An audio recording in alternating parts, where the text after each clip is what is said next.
पारुल और संगीता देवरानी जेठानी थी। उन दोनों का घर आमने सामने ही था।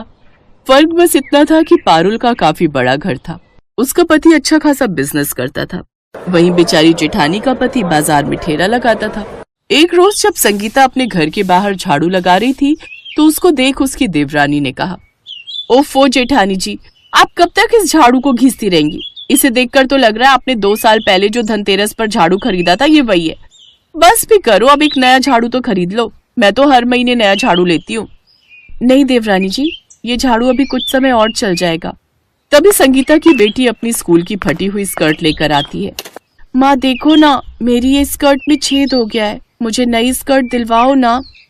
अरे नहीं बेटी, ये तो सिल जाएगा, उसके लिए नया क्या लेना, मैं खुद इसकी सिलाई कर दूंगी।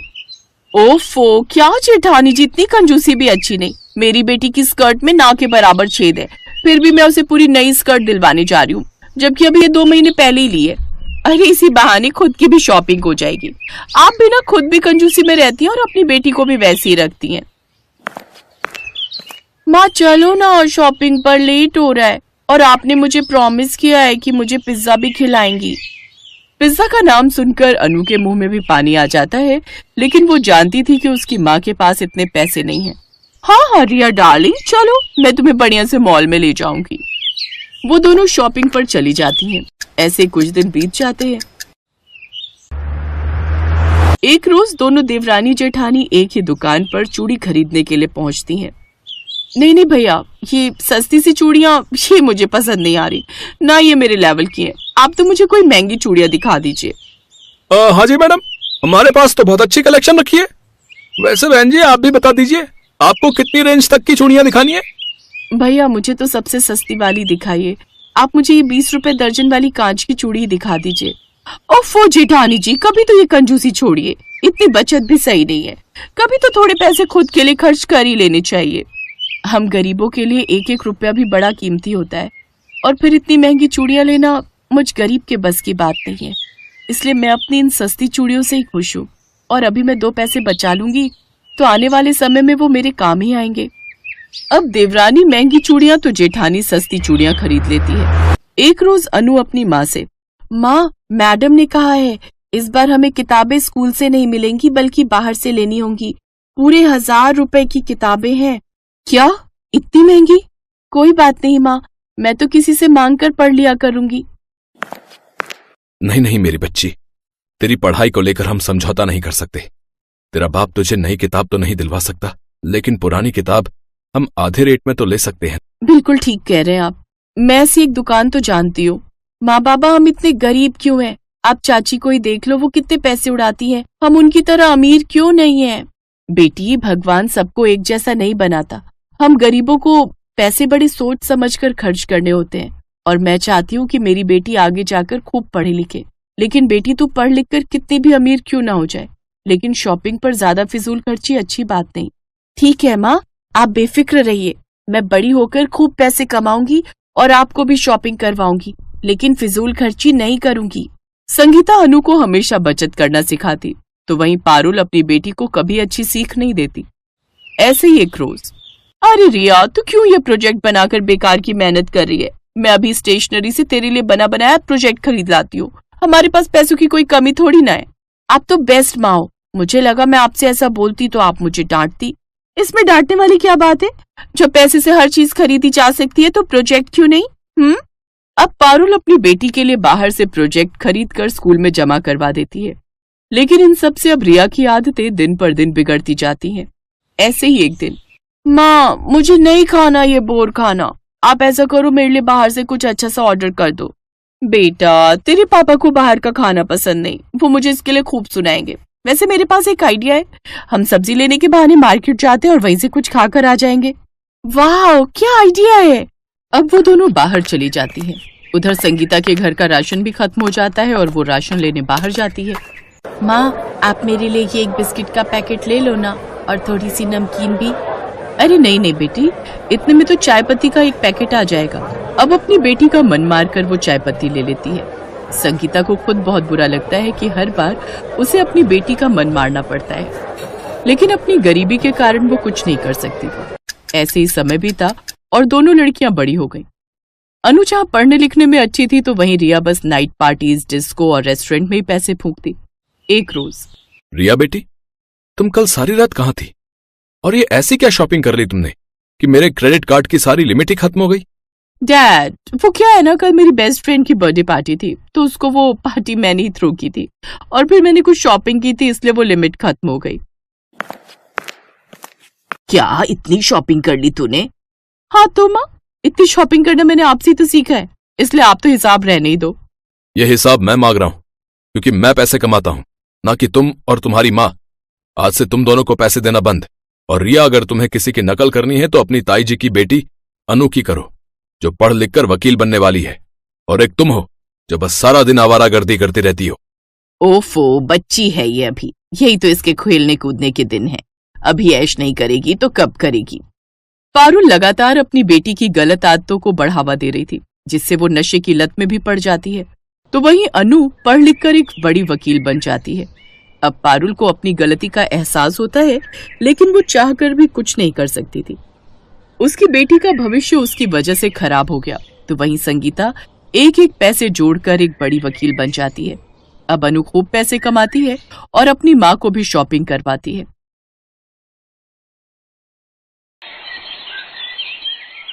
सुनिए ना, अब राहुल के लिए लड़की देखना शुरू कर दो। अब वो कमाता भी है और उसकी शादी की उम्र भी हो गई है। तुम ठीक कहती हो पायल, लेकिन सच कहूं तो मुझे ऑफिस के काम से फुर्सत ही नहीं, तो ये काम मैं तुम्हें ही सौंपता हूँ। इतनी बड़ी जिम्मेदारी आप मुझे क्यों दे रहे हैं? माँ बाबा के जाने के बाद जब तुमने इस घर की सारी जिम्मेदारियां इतने अच्छे से संभाल ली, तो फिर ये क्यों नहीं? भैया बिल्कुल ठीक कह रहे हैं भाभी। और वैसे भी हम दोनों ने सारा दिन काम के चक्कर में बाहर ही रहना है, घर पर तो आपको ही रहना है ना उसके साथ, तो आप खुद ही ढूंढो अपनी देवरानी। ये है पायल, जिसके सास ससुर की मौत कई साल पहले ही हो चुकी थी। पायल गरीब घर से थी और समझदार भी थी। उसने आते ही सारा घर संभाल लिया था। अपने देवर और पति की बात सुनने के बाद अगले दिन से ही पायल अपने देवर के लिए लड़कियां देखना शुरू कर देती है, लेकिन उसे एक लड़की भी समझ में नहीं आती। ऐसे ही कुछ दिन बीत जाते हैं, लेकिन इसी दौरान राहुल को एक अमीर घर की लड़की रिया मिलती है, जिससे दोस्ती के कुछ दिन बाद ही दोनों में प्यार हो जाता है और फिर राहुल उसे सबसे मिलवाता है। पायल और प्रवेश रिया के घर वालों से मिलते हैं, जहां शुरू में तो वो इस शादी के लिए मना करते हैं क्योंकि राहुल बड़े घर का लड़का नहीं था, लेकिन फिर रिया की मर्जी के आगे उन सबको झुकना ही पड़ता है और वो उनकी शादी के लिए मान जाते हैं। फिर एक रोज पायल की पड़ोसन सरला मौसी वहां आती है। सरला की आदत थी, वो अक्सर लोगों के घरों में फूट डलवाती थी और मजे लेती थी। उस रोज भी उसने ऐसा ही किया। देख पायल, ज्यादा ख्याली पुलाव मत पका। इतिहास गवाह है, जेठानी और देवरानी कभी बहनों जैसी नहीं रह सकती। वो नए जमाने की लड़की है, तो जाहिर है तुझसे तो तेज तर्रार ही होगी ना। तो एक बात समझ ले, तूने अगर जरा भी ढील दी ना तो बस घर की डोर खिंच जाएगी तेरे हाथ से। रिया अमीर घर से थी, इसलिए उसकी शादी बड़े धूमधाम से होती है और वो अपने साथ खूब सामान भी लाती है। वाह, नई बहू तो कितने पैसे वाले घर से आई है। ये तो अपने साथ कितना दहेज लाई है। लेकिन जब बेचारी पायल आई थी, 2 जोड़ी कपड़े में ही आ गई थी। ये सब सुनकर पायल को अपनी देवरानी से जलन होने लगती है। शादी के बाद पायल उसे रहने के लिए ऊपर बना हुआ नया कमरा देती है, लेकिन कुछ ही दिनों में उसे नीचे का घर पुराना लगने लगता है और वो अपने पति से कहकर उस नए कमरे में शिफ्ट होने की बात करती है। होंगे वो अमीर घर से, लेकिन मेरे बाबा भी गांव के सरपंच हैं। हाँ, गरीब है लेकिन इज्जत वाले हैं, और मैं उससे पहले इस घर में आई हूँ, इसलिए ऊपर वाले नए कमरे में तो मैं ही रहूंगी। रिया अमीर घर से थी लेकिन समझदार थी, इसलिए वो चुपचाप अपना ऊपर का कमरा अपनी जेठानी को दे देती है और खुद नीचे के फ्लोर पर शिफ्ट हो जाती है। और फिर कुछ ही दिनों के अंदर, भाभी आपने ये छत का दरवाजा क्यों लॉक किया हुआ है? मुझे कपड़े सुखाने ऊपर। क्यों? ऊपर क्यों सुखाने? नीचे भी तो जगह है ना, और वैसे भी ये हमारा पोर्शन है, तो हमें भी तो कुछ प्राइवेसी चाहिए होती है ना। रिया ने शुरू में तो कुछ नहीं कहा, लेकिन धीरे धीरे उसे पायल का बर्ताव और उसकी हरकतें खटकने लगी। और फिर एक दिन, बस अब बहुत हो गया भाभी, और ये सब क्यों कर रही हैं? आपको मुझसे परेशानी क्या है? परेशानी मुझे क्यों होगी? हाँ, क्योंकि आप मुझे हर समय परेशान करती हो। मेरे क्या इतने बुरे दिन आ गए हैं? मुझे और भी काम होते हैं, समझी ना। भाभी, अगर आपके मन में कोई बात है तो हम बात कर सकते हैं, पर ऐसे एक दूसरे से मनमुटाव रखेंगे तो बड़ी दिक्कत हो जाएगी सच में। रिया की बात का पायल ने कोई जवाब नहीं दिया और वो उसे इग्नोर करके वहां से चली गई। अब तो रिया ने भी ठान लिया था कि वो भी अपनी जेठानी से वैसा ही व्यवहार करेगी जैसा वो उसके साथ कर रही थी। नतीजा ये हुआ कि आए दिन दोनों में बिना बात के खटपट होने लगी। उनकी इस तरह की लड़ाइयों से प्रवेश और राहुल भी परेशान हो गए। फिर एक दिन जब भरी दोपहर में पायल सब्जियां और राशन लेकर घर आई तो कई बार डोरबेल बजाने के बाद भी रिया ने घर का दरवाजा नहीं खोला। गर्मी से बेहाल पायल का पारा और चढ़ने लगा।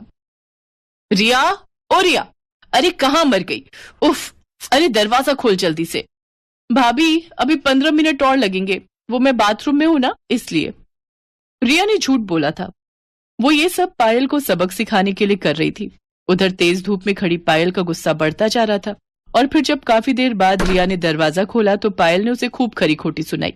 नतीजा उस दिन देवरानी जेठानी के बीच इतना झगड़ा हुआ कि दोनों ने अब एक दूसरे से बात करना ही बंद कर दिया। कई महीने ऐसे ही बीत गए और फिर आया बारिश का मौसम। ओहो, ये बारिश कभी भी आ जाती है। उफ, मेरे कपड़े बड़ी मुश्किल से सूखे थे। तेज बारिश में रिया के सारे कपड़े भीग गए थे और ये देखकर पायल बस हंसे जा रही थी। और ये देखकर रिया को बहुत गुस्सा आ रहा था, लेकिन उसने पायल से कुछ नहीं कहा और चुपचाप अपने भीगे कपड़े लेकर अपने कमरे में आ गई।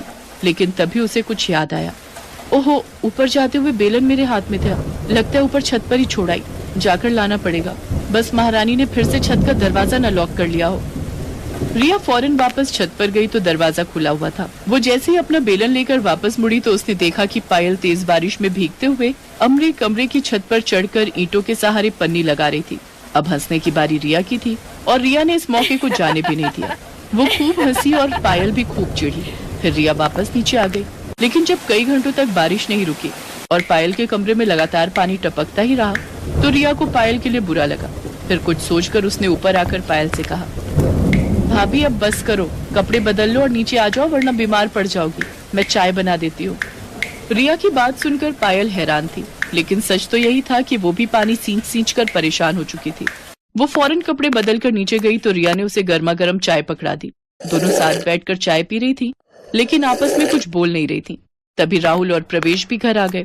वो दोनों रिया और पायल को एक साथ चाय पीते देख हैरान भी थे और खुश भी। दूसरी तरफ बारिश लगातार हो रही थी। नतीजा ये हुआ कि रात के वक्त पूरे मोहल्ले में बाढ़ आ गई और नीचे होने की वजह से रिया और राहुल के कमरे में रात के वक्त पानी भरने लगा। रिया, राहुल, ऊपर आ जाओ, जल्दी करो, नीचे पानी बढ़ रहा है। राहुल और रिया कुछ संकोच के साथ ऊपर चले आए। फिर पूरे 2 दिनों तक रिया और राहुल ऊपर वाले कमरे में पायल और प्रवेश के साथ ही रहे। ये पहली बार था जब रिया और पायल एक साथ रहे थे और पहली बार ही उन्हें एक दूसरे को अच्छे से जानने का मौका भी मिला था।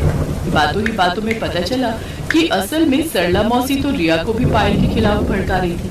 अब जाकर पायल को अपनी गलती समझ आई। फिर एक दिन, अब अरे तुम दोनों एक साथ? हाँ मौसी, क्यों? नहीं, मैं तो बस ऐसे ही पूछ रही थी। ये लो मौसी, प्रसाद खाओ। हम दोनों साथ में मंदिर गए थे। सच में माता रानी ने हमारी आंखें खोल दी। सिर्फ आंखें नहीं, माता रानी ने तो हमारे कान भी खोल दिए ना भाभी। रिया की इस बात पर दोनों जोर जोर से हंसने लगी, लेकिन सामने खड़ी सरला की सूरत बस देखने लायक थी।